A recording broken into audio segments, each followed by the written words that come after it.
I think it's really important for people to know that these variants are very dangerous. A healthy 22-year-old Winnipeg man with no underlying conditions is now sharing his experience with the B117 COVID-19 variant to give Canadians some perspective. No one is really safe from this. It's as much as I feel like there's a huge misconception that teenagers and people in their 20s and younger, that they're safe, that they're protected. It's a free pass, but it really isn't.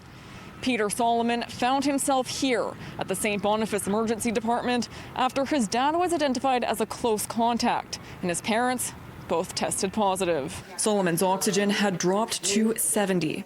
In medical terms, severe organ damaging levels. If I'm in the hospital and that happens, that's the panic button. His parents in hospital as well. I was the whole time sitting there going like, I hope that all three of us can make it out of the hospital, because that would kind of just destroy me. On his 5th day here, the virus that had already rendered him bedbound on oxygen started to break him mentally as well. The 5th day in the hospital, I felt completely just helpless, tired, and I was just exhausted. I remember like I was with my mom. We're a religious family, and I looked to St. Boniface. They have like some kind of a cross there, and I just kind of was praying to myself, and I was saying to God, like, I'm drained. Like, I can't do this. Like, this is just too much. He says his doctor was amazing, reaching out to contacts in Europe and reading the new research. But with new viruses come many unknowns. So as much as we can do the treatments and try to help, there's going to be a lot of I don't knows, and the terms, I hope that you get better, which is sometimes all you have in there, in that room of that COVID unit.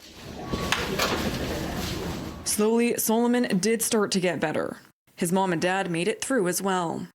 All under the helpful watch of his sister, a nurse who has been vaccinated and remained healthy. It was scary, to me, she saved my life, to be honest. Solomon is grateful that he and his parents are alive.